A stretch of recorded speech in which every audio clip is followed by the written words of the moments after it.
বন্ধুরা, যেই খবর আজকে আপনাদের জানাতে চলেছি তাতে দুটো বিষয় রয়েছে। প্রথমটা, আমেরিকা ভারতকে এক বড় হাতিয়ার দিয়েছে। হাতিয়ারের ব্যাপারে আপনাদের বলবো, কিন্তু আমেরিকা ভারতকে কিভাবে সেই হাতিয়ার দিল আর ভারত ও আমেরিকার সরকারের মাঝে, ভারত আমেরিকার সেনার মাঝে কমিউনিকেশন সিস্টেমের যে লেভেল রয়েছে সেটা কোন স্তরে পৌঁছে গেছে, যা আজ পর্যন্ত কোনো দেশের সেনার মাঝে হয়নি। সবকিছু নিয়ে বিস্তারিত আলোচনা করব, শেষ অবধি সঙ্গে থাকুন। বন্ধুরা, আপনারা সবাই হয়তো জানেন ভারত তার নৌসেনাকে মজবুত করার জন্য অনবরত হাতিয়ার কিনছে বা হাতিয়ার বানিয়ে দ্রুত নৌসেনায় সামিল করছে। আর এর কারণও রয়েছে। ভারত কোনোভাবেই ভারত মহাসাগরে চীনের নৌসেনার থেকে কমজোর হতে চায় না, কারণ ভারতকে ভারত মহাসাগরে রাজত্ব করতে হবে আর তারপর দক্ষিণ চীন সাগরে চীনের ডেরায় ঢুকে চীনকে মারা দেখাতে হবে। সেজন্য ভারতের ভীষণই মজবুত এক নৌসেনা দরকার। এই সবকিছুকে মাথায় রেখে ভারত অনেক ডেস্ট্রয়ার ও ফ্রিগেট তৈরি করেছে, বিশেষ করে ডেস্ট্রয়ার। কিন্তু সমস্যা ডেস্ট্রয়ার বানানো নিয়ে নেই। ভারতের কাছে এমন অনেক জায়গা রয়েছে যেখানে ভারত অনেক জাহাজ বানাতে পারে, কিন্তু সমস্যা হয় সেই সমস্ত জাহাজে হাতিয়ার মোতায়েন নিয়ে। আসলে কি হয়েছে, যখনই চীনের সঙ্গে ভারতের বিবাদ বেড়েছে তখনই ভারতের যত নেভাল প্রজেক্ট ছিল, বিশেষ করে ডেস্ট্রয়ারের প্রজেক্ট, সেগুলোর ওপর ভারত দ্রুত কাজ করা শুরু করে দিয়েছিল, যাতে সেগুলো দ্রুত তৈরি হয়ে নৌসেনায় সামিল হয়ে যায়। ভারতের যে কোচি শিপইয়ার্ড রয়েছে, তাছাড়া আরো দুটো শিপইয়ার্ড রয়েছে, সবগুলো দুর্দান্ত কাজ করেছে এবং সময়ের আগে এই ডেস্ট্রয়ারকে নৌসেনাকে দেওয়ার মামলায় সবাই তাদের শিডিউলের থেকে আগে চলছে।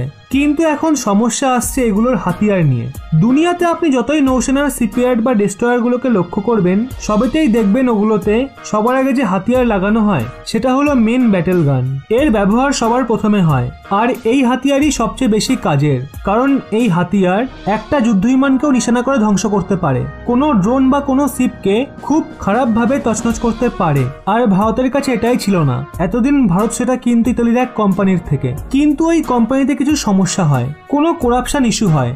সেজন্য ভারত ঠিক করে তারা ওই কোম্পানির থেকে কিছু কিনবে না। এখানেই সমস্যা এসে দাঁড়ায়। তাহলে ভারত সেটা কিনবে কার থেকে?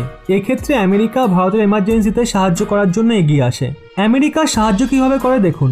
প্রথমে দুই দেশের মধ্যে চুক্তি হয়ে যায় $1 বিলিয়ন 13টা নেভাল গানকে, আর যেই নেভাল গান আমেরিকা ভারতকে দিচ্ছে তার জন্য আমেরিকা অনেক নিয়ম বদলায়, কারণ এই গান ভীষণ অ্যাডভান্স। প্রথমে তো আমেরিকা ভারতের সঙ্গে এমার্জেন্সি চুক্তি করে আর তারপর ভারতকে বলে আপনাদের কাছে 3টে শিপ রয়েছে যেগুলোকে আপনারা চাইলেই প্রস্তুত করতে পারবেন, যেগুলোর প্রয়োজন আপনাদের ভীষণভাবে আছে। তাহলে আমরা এরকমটা করি, আমরা আমাদের শিপের জন্য যে গান বানিয়েছিলাম সেগুলো এখন আপনাদের দিয়ে দিই, আপনারা সেগুলো ইউজ করুন, পরে আমরা আবার বানিয়ে নেব। আমাদের এখনো তো এমার্জেন্সি নেই, 3টে তো আমরা খুব শীঘ্রই দিয়ে দেব, আর বাকি 10টা যত তাড়াতাড়ি সম্ভব বানিয়ে দেব। আপনারা কোনো কিছুর কমতি পাবেন না। তাহলে বুঝতে পারছেন এখন ভারত ও আমেরিকার মধ্যে কমিউনিকেশন লেভেল কোন স্তরে রয়েছে। আমেরিকা প্রথমে ভারতকে তার ফ্লিট থেকে বার করে প্রিডেটর ড্রোন দেয়, যাতে ভারতের তদন্তে কোনো কমতি না থাকে, আর তারপর ভারতকে ডেস্ট্রয়ারের জন্য গান দিয়ে দেয়, যেটা ছাড়া ডেস্ট্রয়ারের কোনো মানেই হয় না। আর এর থেকেই বোঝা যায় দুই দেশের সেনার মধ্যে যে কমিউনিকেশন সিস্টেম রয়েছে সেটা কোন স্তরের। আশা রাখি দুই দেশ এভাবে একে অপরের সাহায্য করতে থাকুক, যাতে চীনকে উচিত শিক্ষা দেওয়া যায়। এই ব্যাপারে আপনাদের কি মত অবশ্যই নিচে কমেন্টে জানান, এবং এরকমই ব্যাক টু ব্যাক আপডেট পেতে রহস্য বাংলা এই চ্যানেলটি সাবস্ক্রাইব করে পাশের বেল আইকনটি অল করে রাখুন।